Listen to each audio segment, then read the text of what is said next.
Wonderful story of love. Tell it to me again. Wonderful story of love. Wake the immortal strain. Angels with rapture announce it. Shepherds with wonder receive it. Sinner, oh, won't you believe it? Wonderful story of love. Wonderful story of love. Wonderful story of love. Wonderful story of love. Wonderful story of love. Wonderful story of love. Though you are far away, wonderful story of love. Still he doth call today, calling from Calvary's mountain, down from the crystal bright fountain, e'en from the dawn of creation. Wonderful story of love. Wonderful story of love. Wonderful story of love. Wonderful story of love. Wonderful story of love. Wonderful story of love. Jesus provides a rest. Wonderful story of love. For all the pure and blessed, rest in those mansions above us, with those who've gone on before us, singing the rapturous chorus. Wonderful story of love. Wonderful story of love. Wonderful story of love. Wonderful story of love. Wonderful story of love.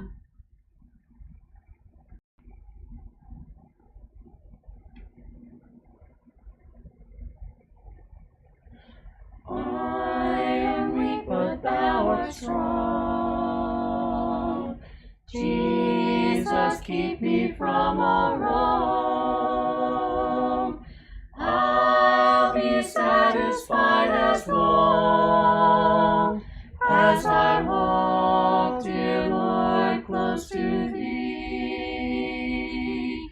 Just a closer walk with thee. Grant it, Jesus, is my plea. Daily walking close to thee. Let it be, dear Lord, let it be. Chapter of the book of Proverbs, Proverbs 23 and verse 25. Proverbs 23 and verse 25.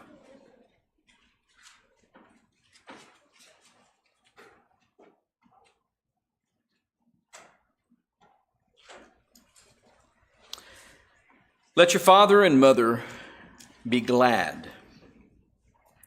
Let her who bore you rejoice. Those statements are more profound than most people, I think, might initially realize, unless, of course, you are one of those fathers or mothers who are not able to be glad and who are not able to rejoice because of the breakdown in the relationship between parents and children. We live in a time where that relationship is not respected as it ought to. That relationship is not respected as it ought to be because God is not respected as he ought to be, and his word is certainly not respected as it ought to be. Motherhood was part of the design and purpose of God for man. If you go back to Genesis chapter 1, you start reading in verse 27, it said God created man in his own image. In the image of God, he created him, male and female. He created them, and God blessed them, and God said to them, be fruitful and multiply and fill the earth and subdue it and have dominion over the fish of the sea and over the birds of the heavens and on every living thing that moves on the earth. From the very beginning, the intent of God was to make a man and make a woman, for them to multiply and have children, and for a home to be made, and the relationships of fathers and mothers and children to be. The moment that the man and the woman multiplied as God had told them to do, motherhood was established. And the prototype mother, Eve, we are actually told is the mother of all of us. In Genesis chapter 3 and verse 20, the man called his wife's name Eve because she was the mother of all the living. That relationship is quite significant. Mothers provide something in this world that no one else provide to the world. Mothers provide comfort, they provide concern, they provide protection, they provide nourishment, and they provide care to their children. I want to turn your attention to the book of Genesis in chapter 21 for just a moment. We're going to read verses 14 through 16 together. Genesis 21, verses 14 through 16. The Word of God says, "So Abraham rose early in the morning and took bread and a skin of water and gave it to Hagar, putting it on her shoulder along with the child." That child is Ishmael. "Along with the child, and sent her away, and she departed and wandered in the wilderness of Beersheba. And when the water in the skin was gone, she put the child under one of the bushes. She went and sat down opposite him a good way off, about a distance of a bow shot, for she said, 'Let me not look on the death of the child.' And as she sat opposite him, she lifted up her voice and wept." She had been sent away from Abraham, from the father of the child. She had been sent away from the house. She had been sent away from the wealth. She had been sent away from the food. She had been sent off by herself with her child into the wilderness alone with only a small amount of provisions. And when those provisions expired, she realized that death was imminent, and she wept, not for herself, but for her child. Because mothers are there to provide comfort and concern and protection and nourishment and care.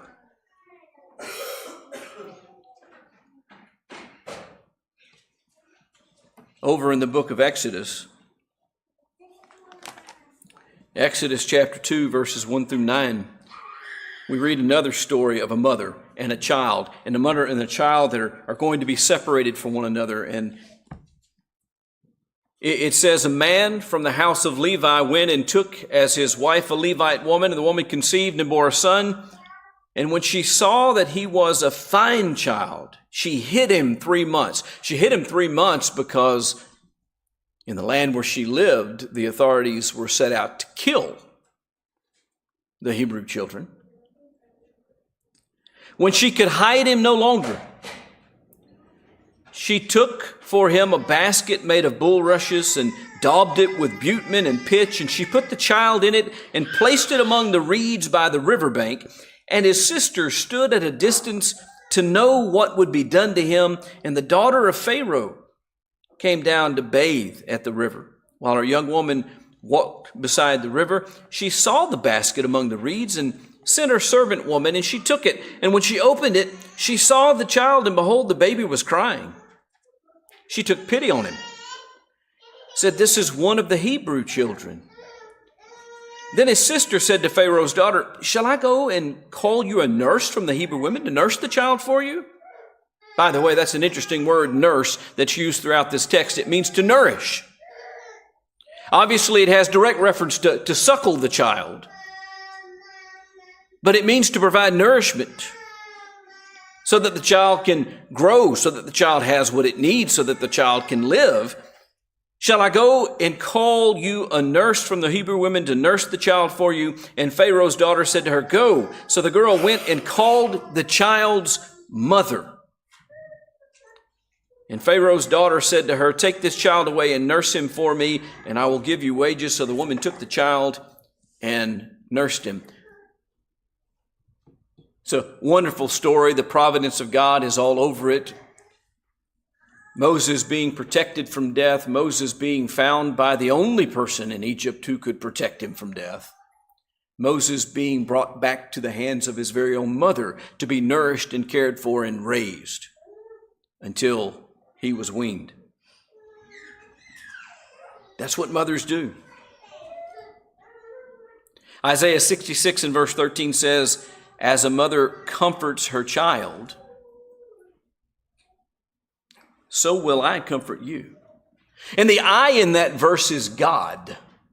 And so what God is doing is to help us understand the relationship that He shares with us and what He does for us and how He cares about us and provides for us and has concern for us and offers protection and nourishment for us so that we understand. He said, as a mother comforts her child, so will I comfort you. That is quite significant that we consider the nature and the relationship of a mother and her child when God uses it to help us understand the care and the concern and the protection and the work that He does for us. Mothers are responsible, along with fathers,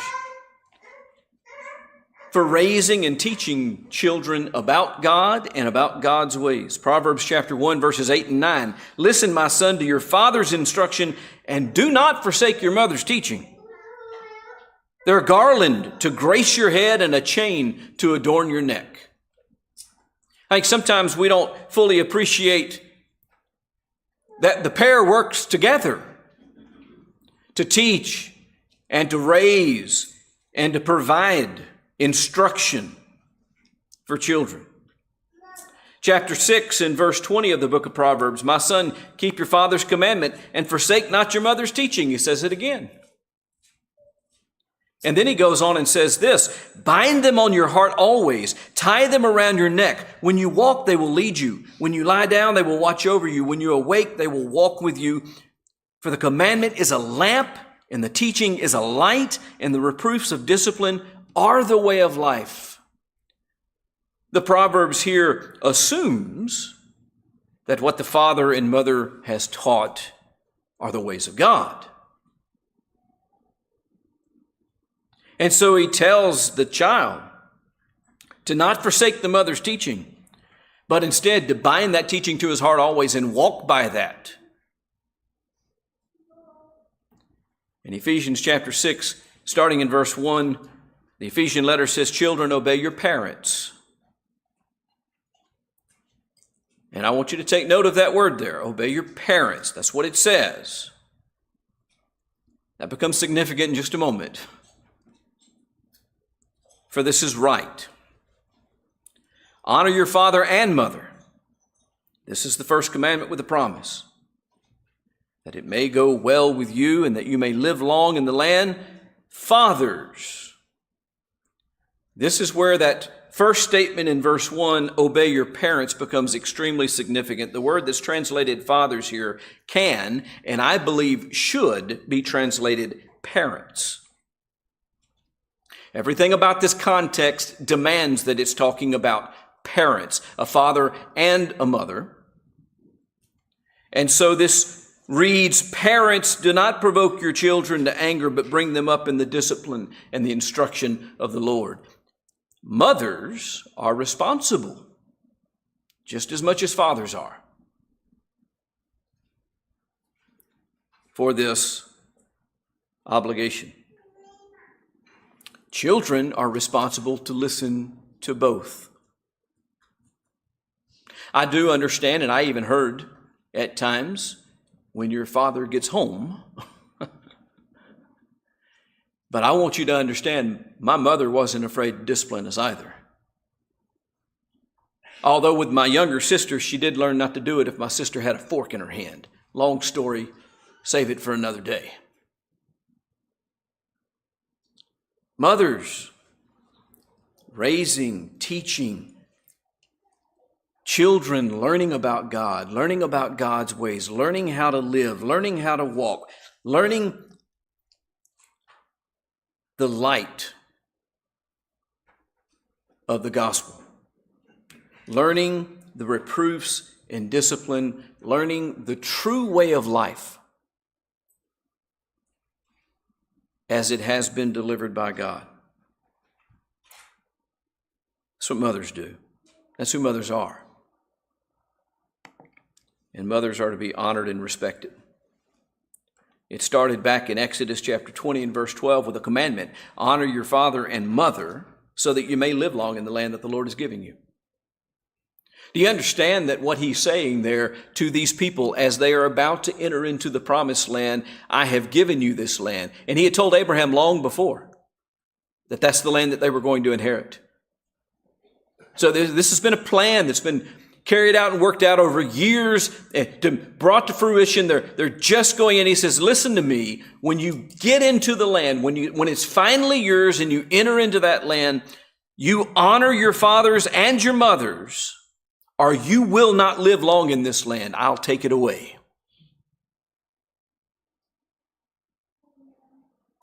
Don't think that this commandment's a throwaway.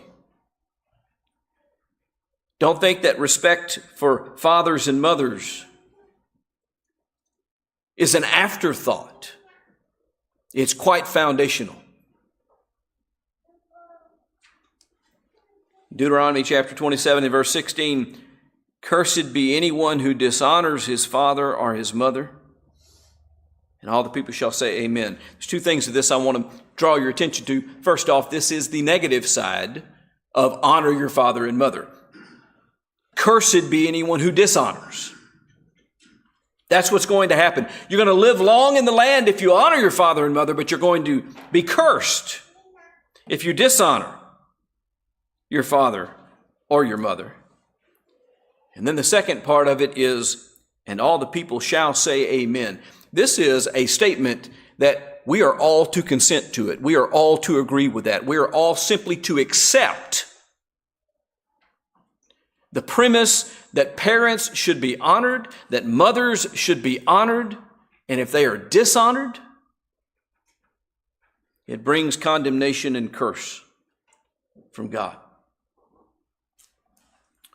Proverb writer, chapter 30 and verse 11 wrote, there are those who curse their fathers and do not bless their mothers.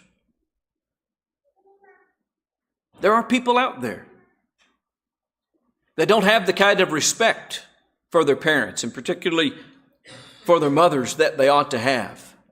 Sometimes fathers get more respect because fathers are bigger and stronger, and it hurts more to disrespect them. Sometimes, especially sons, grow up and become larger than their mothers and stronger than their mothers and can physically dominate their mothers, and so they do. And they disregard them. They don't listen to them. They don't care what they have to say. Sometimes, the very evil and pernicious attitude of the world that mothers don't matter. That they can be disregarded. That they can be ignored. That they can be abused. Becomes the accepted way of behavior among people. There are those who curse their fathers and do not bless their mothers. Don't think that it's a commandment that came down that's of no effect because no one would do that. Yeah, there are people who do not bless their mothers. People who cannot be classed among those of whom the ones that bore them rejoice, are grateful for the child. Down in chapter 20 of the book of Proverbs, or I should say back in chapter 20, of the book of Proverbs in verse 20, if anyone curses his father or mother, his lamp will be put out in utter darkness. You want to talk about how serious God is? There you go. When he says to you, cursed be anyone who dishonors his father or who dishonors his mother, he wants you to understand just how cursed you'll be. If you curse your father or your mother, your lamp will be put out in utter darkness. You will be cursed as much as one can be cursed. In 1 Timothy chapter 1 and verse 8, we read this, now we know that the law is good if one uses it lawfully, understanding this, that the law is not laid down for the just, but for the lawless and disobedient, for the ungodly and sinners, for the unholy and profane, for those who strike their fathers and mothers. By the way, do you always notice that these passages always contain both parents? So what it says here through a series of parallel statements is that the law exists to convict and condemn those who are lawless or those who are disobedient, for those who are ungodly, for those who are sinners. These are all parallel statements. They're all talking about the same group of people. For those who are unholy, for the profane. And then it says for those who strike their fathers and mothers. What that means is that if I strike my mother or if I strike my parent, I am ungodly, I am a sinner, I am unholy, I am disobedient, I am lawless. I am the one for which the law was written. Law was added because of sin. That's what the Bible teaches. Law had to be laid down because people sinned.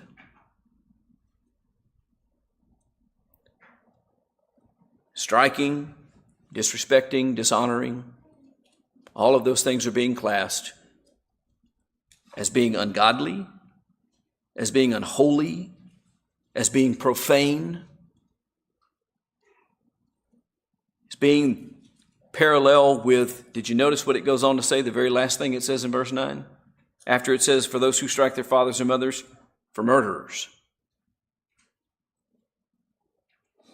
See, almost everybody in society can condemn murder. We know that it's wrong. We know that it's unholy. We know that it's ungodly. We know that people that do it are bad people. He's saying the same people that'll murder are the people who will strike their mother.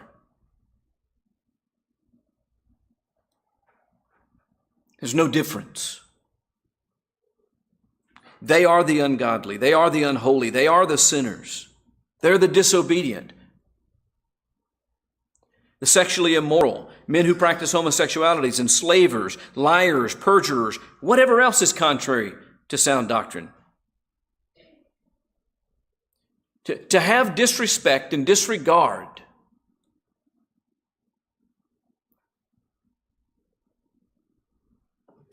for the woman who brought us into the world.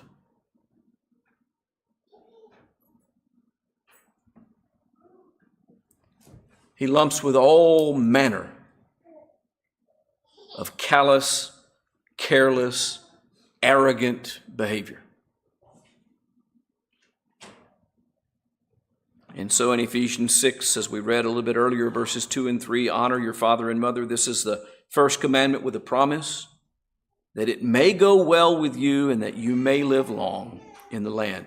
So that we understand that it's not just something that applied through the law of Moses, that it's not just something that applied to them and their inheritance of that particular piece of real estate. But it's a principle that carries on and continues to this day and has to do more with our holding on to the inheritance of the true promised land, heaven itself.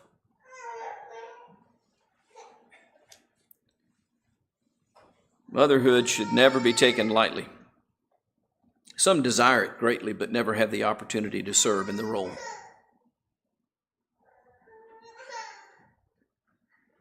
We need to empathize with those people.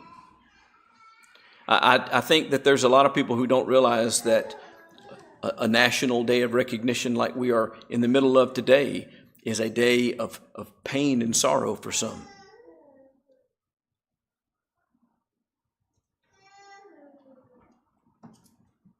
Some have the opportunity snatched away from them by loss or by circumstances. Some people's children die. Some people's children are taken.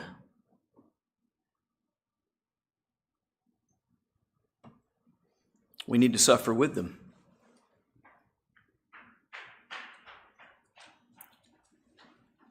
None of these people take motherhood lightly. I can promise you that.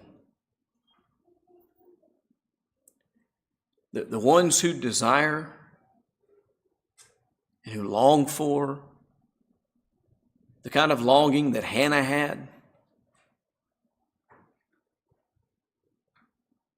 the kind of longing that Sarah had, the kind of longing that Elizabeth had,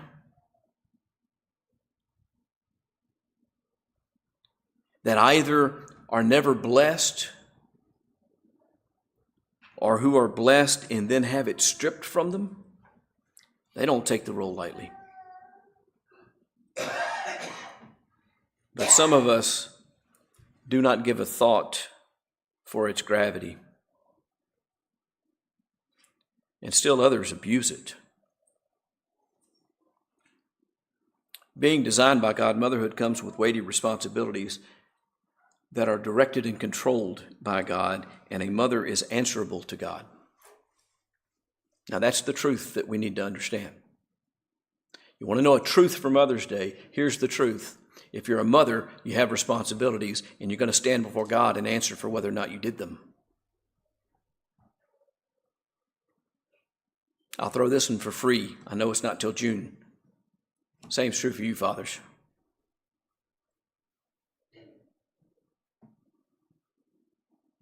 It's important, the role of motherhood. It is honorable. Motherhood should be valued as essential to the good of all mankind.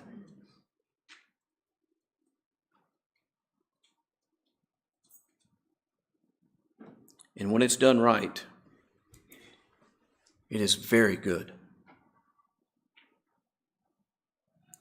I want to leave you with one more passage from the book of Proverbs, Proverbs chapter 31 and verse 28.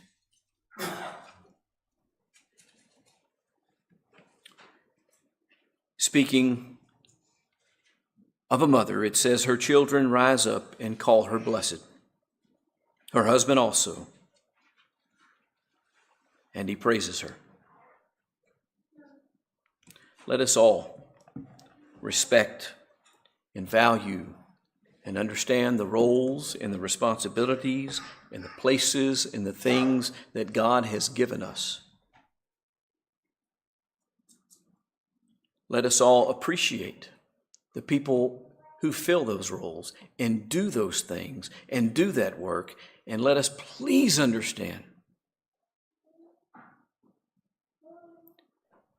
that it is the most valuable thing that one can do. Nothing breaks my heart more than to hear young people taught that if you need fulfillment in life, you have to leave the home.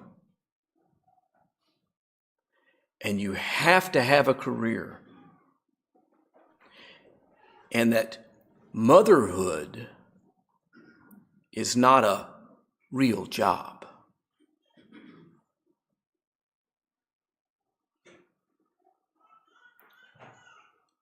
There is nothing more important in the preservation, in the protection, in the nourishment, in the upbringing of godly children. And that role throughout the Scriptures is personified in motherhood. even when talking about God himself. If you look at the way a mother nourishes her child, God says, that's how I care for you. Let us respect and honor, appreciate, and rise up and call them blessed who do such things. The lesson is yours for your consideration. If we can help you in any way, let it be known as we stand and sing.